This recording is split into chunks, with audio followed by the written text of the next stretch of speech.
নমস্কার। বাংলা স্ফিয়ারে আজকে আমি এমন একজনের সঙ্গে কথা বলবো, প্রয়াত মনমোহন সিং সম্পর্কে কথা বলার তার চেয়ে কোনো যোগ্যতর লোক এই মুহূর্তে কলকাতায় আছেন বলে আমি মনে করি না। তার নাম জওহর সরকার। আপনারা সবাই তাকে চেনেন, অত্যন্ত পরিচিত নাম। তিনি আহ, আমলা হিসেবে অনেক পদে কাজ করেছেন। প্রসার ভারতী সিইও হওয়ার আগে তিনি ছিলেন আমাদের কেন্দ্রীয় সংস্কৃতি দপ্তরের সচিব, এবং সেই সময়টায় তার মন্ত্রী ছিলেন স্বয়ং প্রধানমন্ত্রী। এবং আমি ব্যক্তিগত অভিজ্ঞতা থেকে জানি যে জওহরদাকে প্রধানমন্ত্রী খুবই স্নেহ করতেন, ভালোবাসতেন, এবং দুজনের মধ্যে একটা নিবিড় ব্যক্তিগত সম্পর্কও ছিল। তো এইটুকু বলে জওহরদা, আমার প্রথম প্রশ্ন হচ্ছে যে হুম, এই যে সঞ্জয় বারু হুম, আহ, লিখলো যে অ্যাক্সিডেন্টাল প্রাইম মিনিস্টার, তো হুম, এই অ্যাক্সিডেন্ট যদি ধরেও নি তর্কের খাতিরে, it was an hmm. Accident, but ultimately it came as a boon or as an অভিশাপ। না, আমার মনে হয় যদি ইতিহাসে ফিরে দেখা যায় যে হুম, তখন প্রথম 2004 থেকে আহ, তুমি জানো যে কংগ্রেসের আহ, ভোট শেয়ার বা সিট শেয়ার বিজেপির থেকে কম ছিল।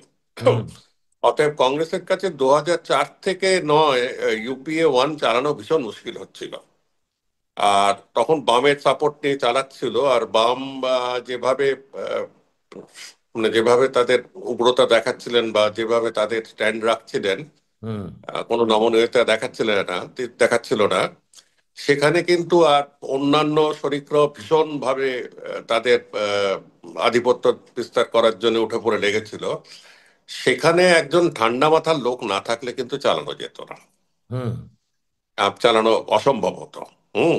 সেই হুম, ঠান্ডা মাথা লোক দেখেই আমার মনে হয় সোনিয়া গান্ধী ওনাকে সিলেক্ট করেছিলেন। প্রণববাবু দুঃখ পেয়েছিলেন, কারণ প্রণববাবু যোগ্যতা হিসেবে সবচেয়ে বেশি তার ছিল, কিন্তু আহ, সেই মুহূর্তের জন্য যখন সোনিয়া গান্ধীর পিছিয়ে যেতে হলো, কারণ সবাই ধরে নিয়েছিল যে সোনিয়া গান্ধী প্রাইম মিনিস্টার হবে, আর সেভাবেই ক্যাবিনেট তৈরি হচ্ছিল, সেভাবেই সব তৈরি হচ্ছিল, তো সবাই জানে, সকলেই জানে তখনকার ইতিহাস। কিন্তু ইতিহাসে ফিরে দেখলে আমার মনে হয় 10 বছরে যেভাবে ইউপিএ ওয়ান আর ইউপিএ টু উচ্ছৃঙ্খলতার একদম চরম সীমায়, মানে বিশ্বাস করা যায় না কি উচ্ছৃঙ্খলতা কাকে বলে। হুম।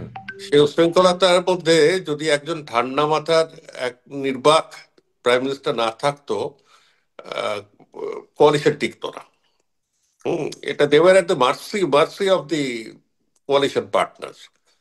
হ্যাঁ, প্রথমের দিকে হ্যাঁ। উম, প্রথমের দিকে বামেরা তো 4 4 বছর যা খেললো, তাতে তো মনেই হচ্ছিল না যে তারা অপোজিশনে না প্রপোজিশনে কোন দিকে আছে। হুম। হুম। তারা ছিল মানে সেখানে একটা এক্সট্রা কনস্টিটিউশনাল অথরিটি।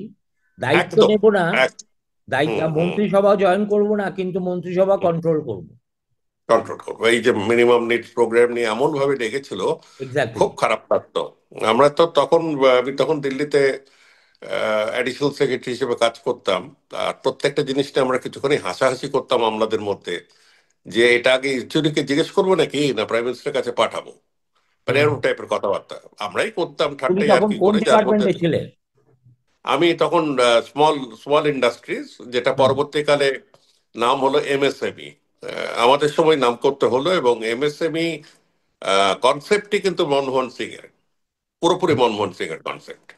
হুম, উনি এসএসআই মানে স্মল স্কেল ইন্ডাস্ট্রিজ এবং তাদের যে সব সুবিধা দেওয়া হতো, তাতে ইকোনমির মধ্যে, অর্থনীতির মধ্যে একটা বৈষম্য এসে যেত। হুম, তারা স্টেট স্পন্সার্ড ইন্ডাস্ট্রি হতো, অতএব স্টেট স্পন্সার্ড ইন্ডাস্ট্রি থাকলেই স্টেটের যারা বাহক, স্টেটের যারা পেয়াদা, তারা কিন্তু পয়সা তুলতো, সোজা কথা। হুম, তো সেটা বন্ধ করার জন্য উনি তাদেরকে স্বাধীন করার জন্য এবং তাদেরকে নিজেদের স্ট্রেংথে থাকার জন্য উনি কনসেপ্টটি ঘুরিয়ে দিয়ে এসএসআই তুলে দিলেন। তুলে micro small and medium industries, এই ইন্ডাস্ট্রিজ, এটা প্রায় 3 বছর আটকে পড়েছিল। আমাকে যখন সেন্টারে ডাকলো তখন প্রাইম মিনিস্টার প্রিন্সিপাল সেক্রেটারি নিজে ফোন করেছিলেন। হুম। সাধারণত অ্যাডিশনাল সেক্রেটারি লেভেলে তার ফোন করার কোনো দরকার নেই। হুম। উনি আমায় চিনতেন, ফোন করে বললেন যে দেখো ভাই, এই 3 বছর ধরে আটকে আছে তোমার বামপন্থী বন্ধুরা, হুম, সবাই আটকে রেখেছে, তোমার এখানে সেটাকে জট খুলতে হবে, খোলাতে হুম। হবে। হুম। হুম। তা আমি সে বুঝেই গিয়েছিলাম যে এটা একটা খুব ডিফিকাল্ট টাস্ক। যাই হোক, ওটা খোলা গিয়েছিল এবং প্রাইম মিনিস্টার কি চাইছেন না চাইছেন আমরা মোটামুটি অন্যদের মাধ্যমে শুনতাম। হুম। যে সরাসরি আমাদের সাথে বড় মিটিং ছাড়া আর দেখা করতেন না। হুম। বড় মিটিং আমরা ইউজুয়ালি মুখ খুলতাম না। তো না যাই হোক। হ্যাঁ, হুম। এখন ব্যাপার বলো বলো। হচ্ছে ইউপিএ তো হ্যাঁ। ইউপিএ 1 আর ইউপিএ 2, হুম। ইউ যে স্ক্যাম গুলোর জন্য ওই হুম। মনমোহনের সরকার খুব ধিকৃত হয়েছিল, এবং হুম। যেটাকে প্রধানত ইস্যু করে বিজেপি 2014 সালে ক্ষমতায় আসে, তার হুম। মধ্যে ধরো 2G স্ক্যাম বা কোল স্ক্যাম, হুম। এগুলো আহ, মনমোহনের ভাবমূর্তিকে হয়তো সেভাবে কিছু মলিন করেনি, কেননা everybody was aware of his own personal integrity. কিন্তু হুম। এটা কি প্রধানমন্ত্রী হিসেবে ওনার ব্যর্থতা বলে চিহ্নিত হবে না? হ্যাঁ, কিছুখানি তো নিশ্চয়ই হবে, কারণ প্রধানমন্ত্রী কখনোই তার দায়িত্ব এড়িয়ে যেতে পারেন না। হুম। কিছুখানি তো হবে, কিন্তু ব্যাপারটা পুরোপুরি মিসহ্যান্ডলিং। পুরোপুরি মিসহ্যান্ডলিং। আমি তো 2009-এর 9 থেকে 14 প্রায় প্রতি সপ্তাহে এর মধ্যে জড়িয়ে থাকতাম। হুম। এবং 9-এর মধ্যে আমার প্রধানমন্ত্রী তখন আমার মন্ত্রীর পদও নিয়েছিলেন, অতএব যাতায়াত বেড়ে গেল, হুম। আহ, ইত্যাদি। আমি খুব ওয়াকিবহাল ছিলাম তখন কি হচ্ছে। তো এটা 2009-এর পরে যে হঠাৎ করে যে স্ক্যাম শুরু হলো 2010-এর পর থেকে, এটা একটি, আমি আমার মতে আমার মনে হয় তোমাদের মতো লোকেদের ভালো করে আহ, পুনর্বিচার করা উচিত। 2010 থেকে একটা দেখতে পারলাম যে যে টেলিভিশন মিডিয়া একজন একজনের সাথে কম্পিট করছে স্ক্যাম বার করার জন্য। হুম। কেউ যদি বার করে হু শট জেসিকা লাল, তবে আরেকজন বার করবে যে কমনওয়েলথ গেমসে কত চুরি হয়েছে ইত্যাদি ইত্যাদি। হুম। আমি কমনওয়েলথ গেমসের সাথে জড়িয়েছিলাম এবং ওয়ান অফ দ্য ফিউ যাকে সিবিআই কিছু বলেনি, বলতে পারিনি। হুম। যাই হোক, আমি কমনওয়েলথ গেমসের কোঅর্ডিনেশন কমিটিতেও ছিলাম। আমাকে যদি আজকে জিজ্ঞেস করা হয় আমি বলবো যে আম, কালমাটি চুরি করেছে, কালমাটির দলের লোকেরা চুরি করেছে, এখানে ওখানে তারা কাটস নিয়েছে, কিন্তু that is no comparison to যে রেটে প্রতি সপ্তাহে এখন চুরি হচ্ছে। আচ্ছা। জিনিসটা কম্প্যারিজন হিসেবে বুঝতে হবে যে নো কম্প্যারিজন, যে যে এক ওরা যে স্কেলে চুরি করেছে, কেন পুরো স্কেলটা দেখতে হবে তো কতখানি টাকা ইনভলভ ছিল। অতএব 2010-এর প্রথম থেকে যে শুরু করলো, মানে 2010-এর মাঝামাঝি থেকে শুরু করলো, একটি ভিজুয়াল কে যেন চালু করে দিল। ওখানকার তখনকার কে জর্জ সোরস ছিল আমি জানি না। হুম। এই জর্জ সোরস থেকে খুঁজে বার করতে হবে আমাদের, কে এটাকে একটা কোঅর্ডিনেটেড অর্কেস্ট্রেট ভাবে জিনিসটাকে চালু করা হলো 2010-এর এই ইনসিডেন্টটা। আর 2010-এর থেকে এটা হঠাৎ থেমে গেল 2রা অক্টোবর। কেন 3রা অক্টোবর থেকে গেম শুরু হলো? আমার মনে আছে গান্ধীজির জন্মদিনের পরের দিন শুরু হলো। হুম। কি জল জমে আছে, কোন কমরটি চলছে না, আর গেমস ভিলেজে কত রকমের অসুবিধা হচ্ছে, সেই নিয়ে সব ক্যামেরা ঝাঁপিয়ে পড়লো। এই থেকে শুরু হলো খেলাটা। এইটা তারপর প্রধানত কাল প্রধানত ছিল অর্ণবের এজেন্ডা। তারপর। অর্ণবের ছিল, ইয়েস, অর্ণবের ছিল এবং এরও ছিল, মানে প্রণয়ও ছিল, প্রণয়ও হুম। করেছিল। হুম। কারণ Pranay did it as an upright television editor বা টেলিভিশন অ্যাঙ্কার হিসেবে চালিয়েছিল, সবাই চালিয়েছিল। হুম। দেয়ার ওয়াজ কম্পিটিটিভ টেলিভিশন স্ক্যামিজম চলছিল তখন। আমাকে আচ্ছা, সেই এটা গিয়ে আলটিমেট, হুম। হ্যাঁ, বলো বলো। এটা গিয়ে আলটিমেটলি জানুয়ারি ফেব্রুয়ারিতে গিয়ে যতক্ষণ না কালমাটি অ্যারেস্ট হচ্ছে, হুম। ততক্ষণ কিন্তু প্রতিদিন বেসিসে চলেছে। হুম। আমার মনে আছে প্রতিদিন বেসিসে চলেছে। মানে এটা সিঙ্গেল পয়েন্ট এজেন্ডা হলো যে television media has the power to send minister ranking official to jail, বাস। হুম। এইটা তারা প্রথম তাকত দেখালো। হুম। জানুয়ারি আর ফেব্রুয়ারিতে ওর লোকগুলো সেরকম ঠাট্টাস ছিল, ওই কে যেন আসছিল একজন অফিসার তার এখান থেকে কি বলে দুবাই থেকে তার তার বউয়ের জন্য কি গয়না নিয়ে আসছিল, সে ধরা পড়লো ইত্যাদিতে। তারাও যে খুব একটা এই নয়, but their scale of corruption was very very very was singularly less than the scale of corruption I compared with a না, certain degree of তুমি যখন maturity. বলছো যে scale up corruption now, but hmm. কোথায় সেই তো করাপশনের কোনো কাহিনী তো কোনো মিডিয়া আনে না। না না, কালকেও তো পরশুও তো বেরিয়েছে বাইরে পুরো ডিটেলস, মন্ত্রী যে রিপ্লাইটি দিয়েছে আমাকে, হুম। তার ভিত্তিতে আমরা একটা আর্টিকেল দেখালাম, যেটা অফকোর্স এই নিয়ে প্রায় শখানেক আর্টিকেল লেখা হয়েছে, কিন্তু পুরো 10 বছরের তথ্য কারো কাছে ছিল না। হুম। 10 বছরের আমি তথ্য পড়েছি থেকে তোমার মন্ত্রী। লেখাটা, যেখানে হ্যাঁ, তুমি কত টাকা বড় লোকদের জন্য মকুব করা হয়েছে তার একটা প্রথম হিসেব, তার বেসিসে তোমার লেখাটা তুমি লিখেছো। আহ, 12 লক্ষ কোটি টাকা এই হ্যাঁ। নিয়ে আমার সাথে আহ, অর্থমন্ত্রী এবং তার এমওএস এর সাথে প্রায় 3 বছর ধরে আহ, বার্তালাপ চলছে, চিঠি আলাপ চলছে। এখানে আমি লিখিত দেখিয়েছি যে তারা 12 লক্ষ কোটি টাকা তারা খেয়েছে। এই নীরব মোদী আর সরব মোদী এদের জন্য 12 লক্ষ কোটি টাকা খেয়েছে। আর 12 লক্ষ কোটি টাকাটাকে যদি একটা কনটেক্সটে বুঝতে হয় 10 বছরে, that means 1.2 lakh crores. 1.2 lakh crores is more than the education budget, much more than the health budget. You have to hmm. understand the context, কত কি স্কেলে টাকা খেয়েছে এরা। প্রতিটি ব্যাপারে, প্রতিটি ডিলের ব্যাপারে, প্রতিটি পোর্ট অ্যাসাইনমেন্ট, প্রতিটি কোল মাইন্স অ্যাসাইনমেন্টে তারা তাদের যে করাপশন চলছে, যেখানে গ্রিন ট্রাইব্যুনাল বলেছে নো গো এরিয়া, সেখানে হঠাৎ গো গো এরিয়া হয়ে গেল। এদের তো একেবারে আদানি নিয়ে তো কথা বলেও লাভ নেই এগুলো তো। This anyway, I am not getting into that the singular point. Let us get back to Manmohan Singh. Manmohan Singh was definitely responsible for some of the ills that had happened in the coalition. Coalition পিরিয়ডে মনে রাখতে হবে যে যাদের উপর আরোপ লেগেছিল, যাদের উপর এগুলো লেগেছিল, তারা কিন্তু কোয়ালিশন পার্টনার ছিল। একটু প্রেসিডেন্ট লালু ডিএমকে। যাদব, ডিএমকে, তারা কিন্তু কোয়ালিশন পার্টনার ছিল। এবং কংগ্রেসের ডাইরেক্টলি খুব কম লেগেছিল। হুম। খুব কম লেগেছিল। কিন্তু যাই হোক, লেট আস মুভ অন। 2010-11-তে এটা হলো। 11-তে কোথার থেকে তারা একে ধরে নিয়ে এলো, সাধু বাবাজি না কি বলে, এই, বাবাজিকে ধরে নিয়ে এলো, ধরে রামলীলা ময়দানে বসে গেল। ইন্ডিয়া এগেনস্ট করাপশন, কি না লোকপাল বিল করতে হবে, না না না, আমরা আমরণ সংগ্রাম করব। আমি এক কথায় খালি বলবো যে লোকপাল বিল তো হয়ে গেল অনেক, 2 বছর 2.5 বছরের মধ্যে লোকপাল বিল দাঁড়িয়ে গেল। হুম। লোকপালও নিযুক্ত হলো। প্রথম লোকপালের নাম বলো দেখি কেউ। 2.5-3 বছর তিনি লালবাতি গাড়ি চালালেন, দিল্লির বিরাট বাংলো নিয়ে এসে জজ সাহেব থাকলেন। কোন কেসটি, করাপশনের কোন কেসটি তিনি ধরেছেন? কে পিনাকি রঞ্জন ঘোষ হয়েছিলেন অ্যাবসলুটলি। আমাদের অ্যাবসলুটলি, হাইকোর্টের। আমরা জানি বাঙালি বলে। হ্যাঁ। আমরা জানি বাঙালি বলে, আমরা নামটা জানি, ভারতবর্ষে কেউ নাম জানে না। হুম। অতএব 2.5-3 বছর ধরে প্রথম যিনি লোকপাল ছিলেন, তিনি কিন্তু একটা ইঁদুরও ধরেননি।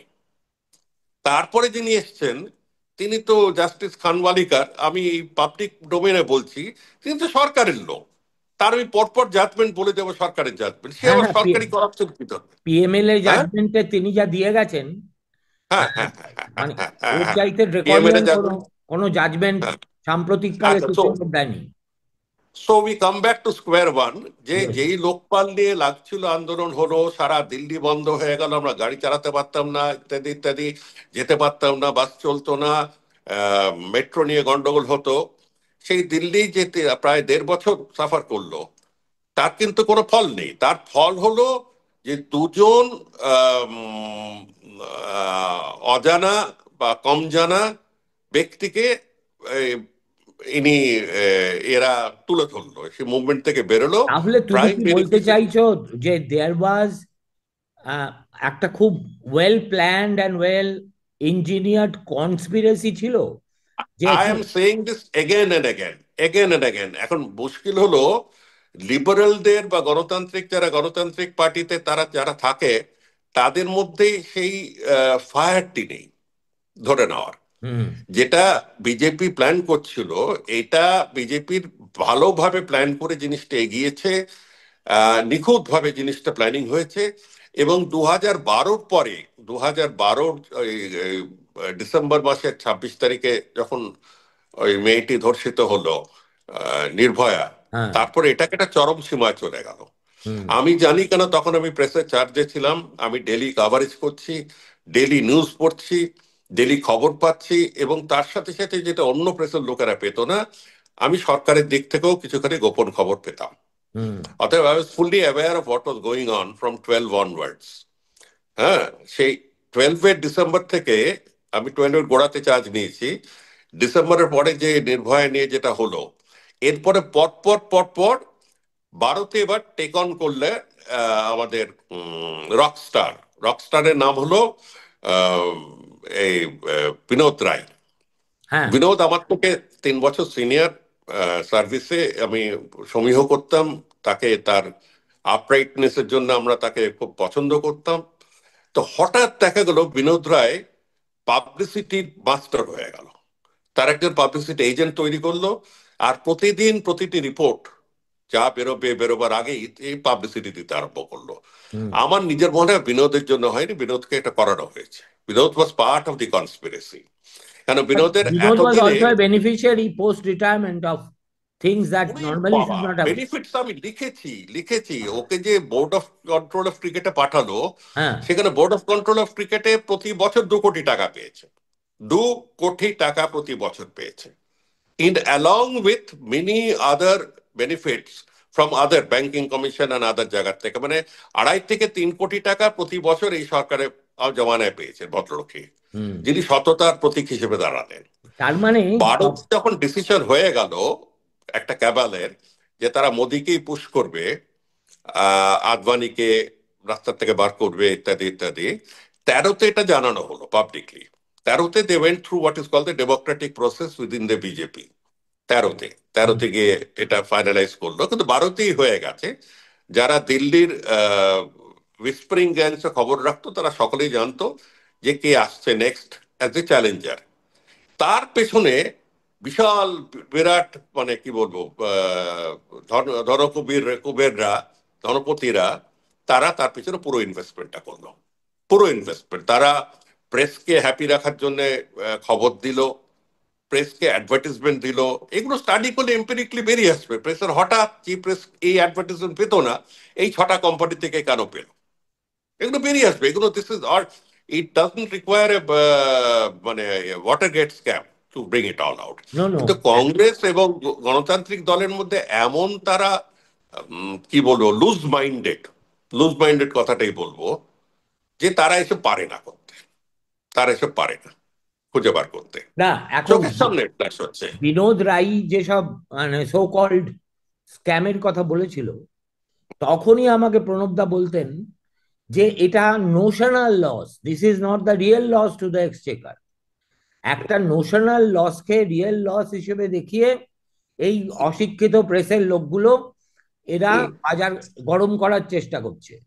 কিন্তু দে ওয়াজ একদম। Not taker for such arguments then, মানে না না, because the press was in concert.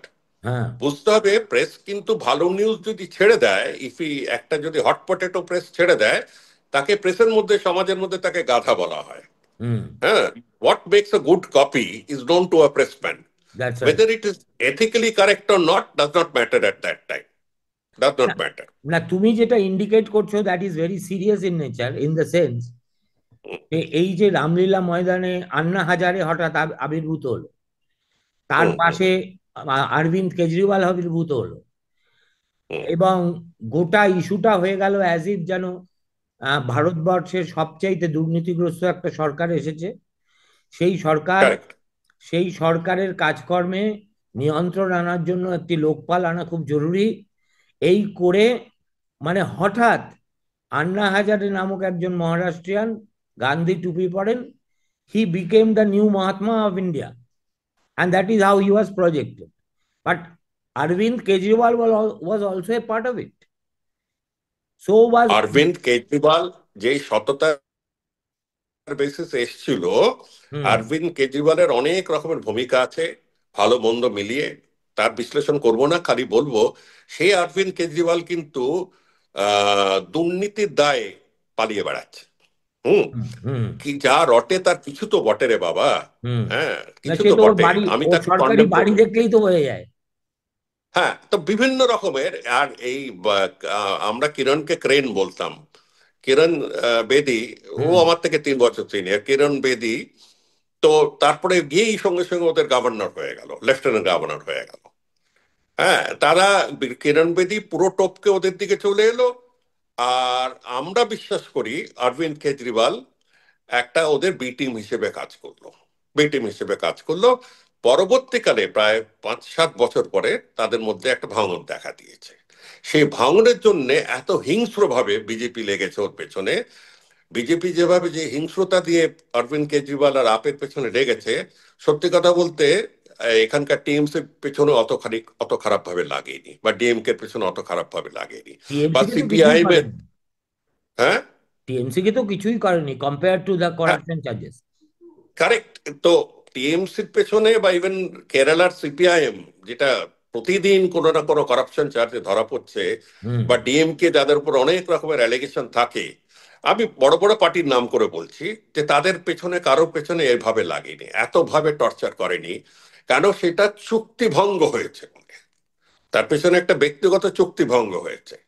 এটার অনেক প্রমাণ আছে, in the sense that they were catering to the same audience, the same Punjabi refugee audience, the same upcountry Hindi belter audience। তারা হনুমান ভক্ত, রাম ভক্ত অডিয়েন্সকে, একই অডিয়েন্সকে কেটার করছিল। একজন এ অল্টারনেটিভ দিল বিজেপি, আরেকজন, মানে একজন এ অল্টারনেট দিল আপ, আরেকজন বি অল্টারনেট দিল বিজেপি। এর মধ্যে তাদের ফাঁসিয়ে রাখলো, যে হয় আপ আসবে নাহলে বিজেপি আসবে। আর আপ তো সবাই জানে প্রথম কয়েক বছর কিভাবে চালিয়েছে। মুখে বিপ্লব, কিন্তু তলায় তলায় সব রকমের সমঝোতা করে গেছে। দেখ, পয়েন্ট হচ্ছে, we come back to Manmohan Singh. Yes, yes. Manmohan Singh এর জাজমেন্ট দিতে গেলে কিন্তু অনেক খাটতে হবে। মনমোহন সিংকে আমি আম, কয়েক সময় কিছু এম্বারেসিং প্রশ্ন তোলার একটা বাজে স্বভাব আমার ছিল, যদি একটু এই দেখতাম, হুম। মোটে দেখতাম। Manmohan Singh himself was completely upright, হ্যাঁ, no doubt integrity, about it. নোটা, হ্যাঁ, কোনো ব্যাপারে আপরাইট। এবং আহ, উনি কিন্তু কোনো রকমের ডিভিয়েশন পছন্দ করতেন না। সেটা আমি দেখেছি অনেক ব্যাপারে, যে কোনো রকমের ডিভিয়েশন, কোনো রকমের কারোর সাথে কম্প্রোমাইজ করাটাও খুব পছন্দ করতেন না। কিন্তু উনি যে রাজধর্ম পালন করেছেন, মানে মনমোহন সিং ডক্টরিন, হুম। যে সবাইকে মানিয়ে চলো, আহ কাউকে অফেন্ড করব না, হুম, সেটি একটা স্টেজে চলে গিয়েছিল, যেটি আমার মনে হয় যে আমার খারাপ লাগতো, খারাপ না, লাগতো। আমার মনে হচ্ছে 2004 সাল থেকে দু হুম, হাজার চোদ্দ সাল পর্যন্ত তো what we saw is a diarchy, hmm, যেখানে political control remained in the hands of 10 Janpath, hmm. and governance remained in the hands of Manmohan Singh. That was a kind of a loose arrangement. But we all know that politics always takes precedence over governance. তার ফলে এমন হুম। অনেক সিদ্ধান্ত মনমোহন সিংকে নিতে হয়েছে, যেটা তার নেওয়ার ইচ্ছে ছিল না, কিন্তু সোনিয়া গান্ধীর চাপে নিতে হয়েছে। হ্যাঁ, আমি চোখের সামনে আমার আমার ডোমেনে দেখেছি কোথায় হুম। চাপ পড়েছে, কিভাবে মানতে হয়েছে, কিভাবে ইনঅ্যাডভার্টেন্ট করাপশন হয়েছে। আমি জানি এসব গল্প কিভাবে হয়েছে, একটা লিখেওছি বোধহয় কোথাও হুম। কদিন এই এই ব্যাপারে। হুম। আমি দেখেছি এগুলো। কিন্তু আহ, জিনিসটা তো আমরা দেখতাম যে মনমোহন সিংকে কি নৃশংস নৃশংস ভাবে ক্যাবিনেট কলিগরা পেছনে লাগতো, আচ্ছা। খারাপ লাগতো ভদ্রলোক। হ্যাঁ, ক্যাবিনেট কলিগরা সামনাসামনি পেছনে রাখতো, মানে তর্ক করতো বা যেভাবে এই করতো, আনবিফিটিং একটা ব্যাপার দেখতাম। তো মাঝে সাঝে ক্যাবিনেট মিটিং এ আমার যাওয়ার সৌভাগ্য হয়েছিল, বসে দেখারও সৌভাগ্য হয়েছিল, যেটা নর্মালি বিউরোক্র্যাটদের দেয় না এই সুযোগটি। সেখানে দেখলাম যে একটা স্টেজের পরে কিন্তু কংগ্রেসের মধ্যে যে স্পিরিটটা আছে, সেটা আমি দেখলাম প্রণব বাবুর মাধ্যমে। প্রণববাবু হঠাৎ হঠাৎ চেঁচিয়ে পড়তেন, আর যখন চেঁচিয়ে পড়তেন, সে মুখটি, ওনার ফর্সা মুখ, গোলাপি মুখ, হুম। আরো লাল হয়ে যেত। আঙুল চেঁচিয়ে বলছে, what do you think you are doing, বলে চেঁচাতে আরম্ভ করলো কিছুক্ষণ। তাকে আর কেউ ঠান্ডা করতে পারছে না। তারপরে সবাই তাকে ঠান্ডা করার জন্য চুপ হয়ে রাখলো। আলটিমেট ফল হলো যে মনমোহন সিং এর উপর যে অ্যাটাকটি হচ্ছিল, সেটি প্রণববাবু নীলকণ্ঠের মতন মেনে নিয়ে নিলেন। তাতে কংগ্রেসকে ডেমনস্ট্রেট করলেন যে he is a better player. কিন্তু তা সত্ত্বেও কংগ্রেসের হাইকমান্ড বা কংগ্রেসের গান্ধী পরিবার তার প্রতি যে একটি আচরণ দেখিয়েছে বা তাকে ব্যবহার করেছে, কিন্তু তাকে পুরস্কৃত করেনি। দেখো, হ্যাঁ, তাকে গভর্নমেন্টটা তো ভয় পেয়ে, ভয় মনমোহন সিং পেত। মনমোহন সিং এর গভর্নমেন্ট তো চলতো ওই তোমাদের ওই গভর্নমেন্ট কমিটি গম গুলোর গম উপর। হ্যাঁ, গম কম, গম। হ্যাঁ, গমের উপরে। আর এই হ্যাঁ, মিনিস্টারদের যে কমিটি, তার 69টা কমিটির মাথায় প্রণব বাবুকে বসিয়ে দিয়েছিল। হ্যাঁ, ওরম ওরম একটা ওরম একটা হ্যাঁ, ওরকমই। যা কিছু ইস্যু মানে কোনো ইস্যু হতো। মানুষের পক্ষে সেটা সম্ভব বলে আমার মনে হতো না তখন, কিন্তু উনি হ্যাঁ, করে যেতেন একদম নির্বিকার ভাবে। বস্তুত হ্যাঁ, গভর্নমেন্টটা তো চালাতো প্রণব বাবুই। সেটাও সকলে জানতো যে এফেক্টিভলি হ্যাঁ, প্রণববাবুই স্টিয়ার করছে গভর্নমেন্টটাকে। এবং গমে দেখতাম গমের একটার পর একটা, তিনটে চারটে গম একদিনে। হ্যাঁ, আমরা কি কথা বলতে চাইলে ওই এক গম থেকে আরেক গম যখন যাচ্ছে, যেতে যেতে রাস্তায় কথা বললেন যে হুম, এটা এটা করো না, ওটা এটা করো না, আচ্ছা ঠিক আছে দেখছি, তার মানসিক প্রস্তুতিটা প্রচন্ড হাই ছিল ওনার। হুম, কিন্তু আমি আবার ফিরে আসছি মনমোহন আর আহ, প্রণববাবুর, মনমোহন সিং আর প্রণববাবুর সম্পর্কে। আমার একটা সুবর্ণ সুযোগ হয়েছিল দুজনের সম্পর্ক দেখা। সেটা হয়েছিল যে কখনো কখনো প্রশ্ন করা হয় যে 2009 থেকে 11 এই সময়টি সোনিয়া গান্ধী কেন ডিসাইড করলেন যে মনমোহন সিংকে কালচার মিনিস্টার করবে, অন্য কাউকে করলেন না কেন? তার আমি উত্তর জানি না, কারণ আমার ধৃষ্টতা নেই সোনিয়া গান্ধীকে কি জিজ্ঞেস করা। আমার পক্ষে বিশাল একটা অন্য সৌভাগ্যর ব্যাপার হয়েছিল। কিন্তু আমাকে যদি আজকে জিজ্ঞেস করা হয় এত বছর পরে, আমি বলবো যে কংগ্রেস তখন ঠিকই করে ফেলেছিল যে বাংলার মানুষকে, মানুষের ভোট তারা পাচ্ছিল না, বাংলার মানুষকে তারা হারিয়ে ফেলেছিল। তারা এই দুটো সার্ধ শতবর্ষ বর্ষ অনুষ্ঠানের মাধ্যমে বা প্রোগ্রামগুলো প্রত্যেকটা 1 বছর 1.5 বছর করে চলেছে। স্বামী বিবেকানন্দরটা তো প্রায় 3 বছর চলেছিল। এই 2011-তে রবীন্দ্রনাথের সার্ধ শতবর্ষ পালন করা হলো। 10 থেকে শুরু হয়ে 11:30 অব্দি চললো, মানে 12 অব্দি চললো, 10 থেকে 12 অব্দি।